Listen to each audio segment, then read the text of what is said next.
어느 조용한 시골 마을에 사는 한 남자가 있었다. 그의 이름은 지훈이었고 그는 평범한 직장인이었다. 지훈은 주말이면 항상 도시 및 소음에서 벗어나고자 이곳저곳을 여행하며 사진을 찍곤 했다. 그러던 중 어느 날 그는 인터넷에서 버려진 폐가라는 제목의 게시물을 발견하게 되었다. 글쓴이는 그곳에서 이상한 경험을 했다고 적었고 그곳은 시골 외곽의 숲속 깊은 곳에 위치해 있었다고 했다. 지훈은 호기심에 사로잡혀 그곳을 찾아가 보기로 결심했다. 그는 주말 아침 일찍 준비를 마치고 카메라와 손전등, 도시락을 챙겨 차에 올랐다. 목적지에 다다르자 그는 차를 길가에 세우고 숲속으로 걸어 들어갔다. 숲은 예상보다 훨씬 더 울창했고 이내 그의 주변을 높은 나무들이 뒤덮었다. 그는 작은 길을 따라 한참을 걸어가자 드디어 폐가가 그의 눈앞에 모습을 드러냈다. 허름한 집은 흉가라는 표현이 딱 어울릴 만큼 을씨년스러웠고 곳곳은 황폐화되어 있었다. 지훈은 주변을 둘러볼 새도 없이 카메라를 들어 이곳저곳을 촬영하기 시작했다. 그때 문득 어디선가 이상한 소리가 들렸다. 처음에는 바람 소리라고 생각했지만 점점 더 마치 누군가의 속삭임처럼 들리기 시작했다. 그는 소리가 나는 방향으로 천천히 다가가 보았다. 집 안으로 한 발을 디디려는 찰나 문이 삐걱거리며 저절로 열렸다. 지훈은 잠시 망설였지만 결국 호기심에 못 이겨 안으로 들어갔다. 집안은 바깥보다 더 차가웠다. 지훈은 손전등을 켜고 안을 비추며 조심스레 들어갔다. 벽에는 오래된 신문과 낙서들이 어지럽게 붙어 있었고 바닥에는 부서진 가구들과 먼지가 가득했다. 방을 하나하나 둘러보던 중 그는 끝방에서 오래된 앨범 하나를 발견했다. 앨범 속에는 가족으로 보이는 사람들의 사진이 들어있었고 그들은 점점 서로 다른 모습으로 변해갔다. 마지막 사진에서는 누군가의 얼굴이 심하게 훼손되어 있었다.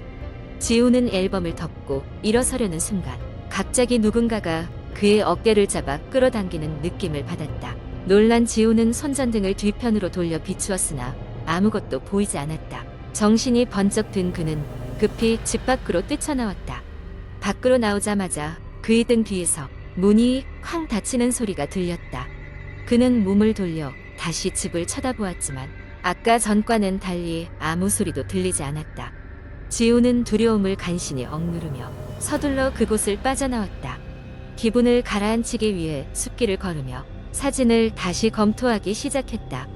그런데 촬영한 사진 중 몇 장은 기묘하게도 얼굴이 찌그러져 있거나 형체를 알 수 없는 무언가가 찍혀 있었다. 그는 뭔가 잘못되었다는 것을 직감하고 즉시 차로 돌아가 집으로 향했다. 집에 돌아와서도 지훈은 이상한 기분을 떨칠 수 없었다. 그날 밤 그는 잠에서 깨어났을 때 누군가 방 안에 있는 듯한 느낌을 받았다. 다시 한번 손전등을 켰지만 이번에도 역시 아무것도 보이지 않았다. 그러나 그의 카메라가 놓여있던 책상 위에는 그가 찍었던 그 많은 사진 중에 하나가 유독 선명하게 빛나고 있었다. 그것은 바로 폐가 안에서 찍은 첫 사진이었다. 사진 속에는 낯설면서도 소름 끼치는 얼굴이 그를 응시하고 있었다. 이후로도 지훈은 폐가에서의 그 기억을 잊을 수 없었다. 인터넷에서 본 사람들의 이야기처럼 이상한 경험을 하고 돌아온 것이었다.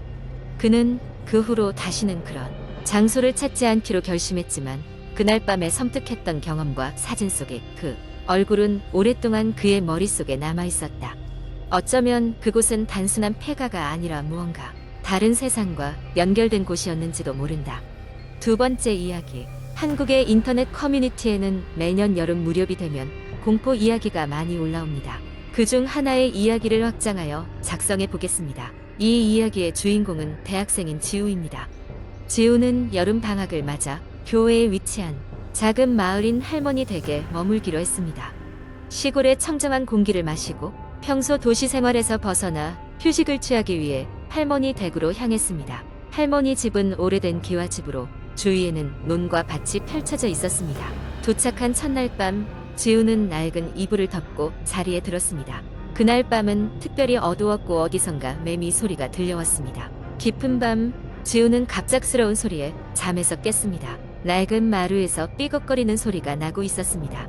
처음엔 바람에 나무가 흔들리거나 작은 동물의 짓궂은 장난이겠거니 생각했습니다. 그러나 그 소리는 점점 지우가 있는 방 쪽으로 가까워지고 있었습니다. 누군가가 천천히 그리고 조심스럽게 걸어오는 듯한 느낌을 받았습니다. 지우는 순간 긴장이 되어 숨을 죽였습니다. 곧이어 소리는 문 앞에서 멈췄습니다. 방문 아래로 불빛도 없는데 분명 누가 서 있는 것 같은 기운이 감돌았습니다. 지우는 무서웠지만 침착함을 유지하려 애썼습니다. 방 안은 정적 그 자체였고 지우는 그저 이 상황이 빨리 끝나기만을 바랬습니다. 그러나 얼마 지나지 않아 문 손잡이가 덜컹거리는 소리가 났습니다. 아무도 없을 거라 믿고 싶었지만 문은 천천히 열리기 시작했습니다. 문이 열리는 동안 지우는 이불을 꽉 붙잡았습니다. 방문이 완전히 열렸을 때 지우는 숨이 멎는 줄 알았습니다. 문 앞에는 할머니로 보이는 여인의 형체가 서 있었습니다. 하지만 어두운 방 안에서 그 얼굴을 제대로 볼 수는 없었습니다. 그 여인은 조용히 방 안으로 걸어 들어와 지우의 침대 앞에 멈췄습니다. 지우야, 낮고도 낯선 목소리가 들렸습니다. 그 목소리는 분명 지우가 알고 있는 할머니의 목소리가 아니었습니다. 지우는 놀라 소스라치게 놀랐지만 몸을 움직일 수 없었습니다.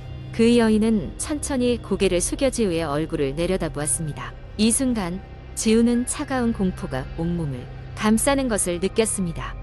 여인의 얼굴은 음영으로 가려져 잘 보이지 않았지만 지우는 눈을 감고 최대한 침착하려고 애썼습니다. 지우야, 이곳에 있으면 안 된다. 그녀는 경고하듯 속삭였고 순간 방 안의 공기마저 얼어붙는 듯 했습니다. 그 말을 남기고 여인은 다시 방문을 통해 밖으로 나갔고 방문은 소리 없이 닫혔습니다. 다음 날 아침 지우는 할머니에게 밤사이 있었던 일을 이야기했습니다. 할머니는 잠시 생각에 잠기시더니 이야기 하나를 들려주셨습니다. 오래전 이 집에는 지우의 할머니의 언니가 살았다고 합니다. 하지만 그녀는 어린 나이에 병으로 세상을 떠났고 그 후로 가끔 한밤중에 이 집에 나타난다는 소문이 있었다고 합니다. 할머니는 지우에게 그저 꿈일 뿐이라며 안심시키려 했지만 그날 밤 지우가 겪은 일은 너무나도 생생했습니다. 할머니의 이야기를 들은 후 지우는 남은 방학 기간 동안 밤마다 불을 켜놓고 잠에 들었습니다. 지우는 다시는 그 여인을 보지 못했지만 그날 밤의 경험은 지우의 기억 속에 오래도록 남았습니다.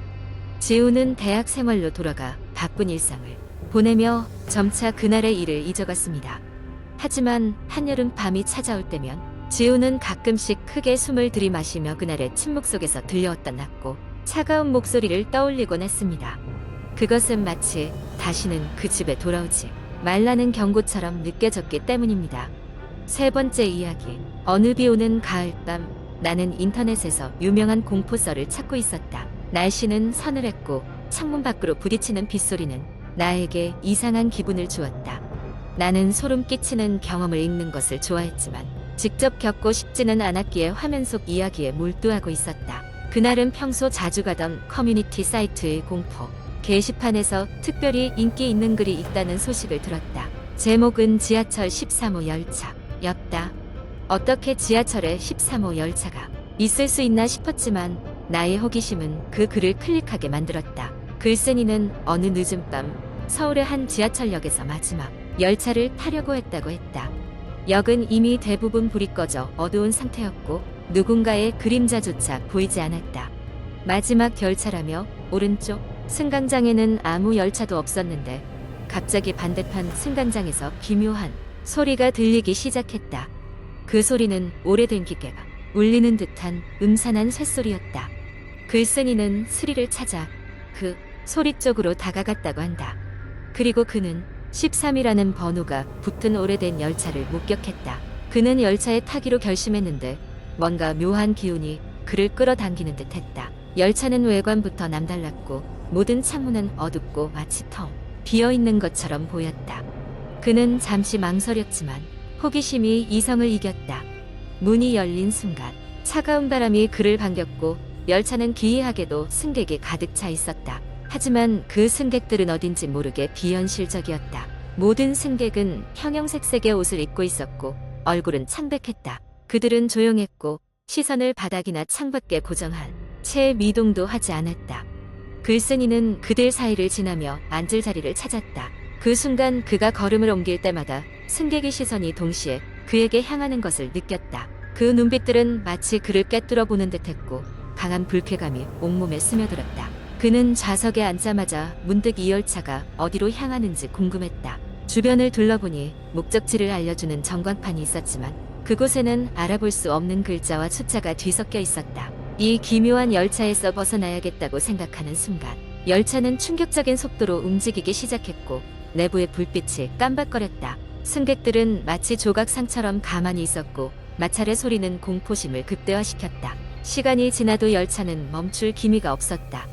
그는 점점 더 두려워졌고 핸드폰을 꺼내 GPS를 켜봤지만 위치는 감지되지 않는다는 메시지만 떴다. 이대로 계속 가다가는 어디로 가게 될지 알 수 없다는 생각이 들자 그는 최후의 수단으로 객실 중간에 있는 비상 탈출 버튼을 찾기로 했다. 버튼을 찾아 다가가자 문득 옆자리에 앉아있던 소년이 작은 목소리로 속삭였다. 여기에서 내리지 못해요. 지금은 아니에요. 그 말을 듣는 순간 열차는 갑자기 험난한 터널에 들어선 것처럼 흔들리며 속도를 냈고 모든 승객이 마치 태엽이 풀린 인형처럼 바닥에 나뒹굴었다. 소년은 간신히 중심을 잡고는 그의 손목을 꽉 붙잡았다. 조금만 더 기다리세요. 곧 알게 될 거예요. 소년의 목소리는 단호했지만 글쓴이는 도무지 이해할 수 없었다. 그러나 그의 말을 따르기로 했고 유리창 밖으로 정신을 집중했다. 눈을 뗄래야 뗄 수 없는 비현실적인 풍경이 지나가고 있었다. 마치 다른 차원에 와 있는 것처럼 정상적인 풍경은 사라지고 기괴한 조형물과 수 없는 생물들이 그들 곁을 지나갔다. 그렇게 시간이 흘렀고 갑자기 열차가 큰 충격과 함께 멈췄다. 승객들은 마치 아무 일도 없었다는 듯 자리에서 일어나 정리하기 시작했고 열차의 문이 조금씩 열렸다. 바깥은 아까 탔던 그 역이었다. 승객들은 모두 조용히 열차에서 내렸고 마침내 글쓴이도 밖으로 나올 수 있었다. 그는 철로에 있는 낡은 표지판을 보았다.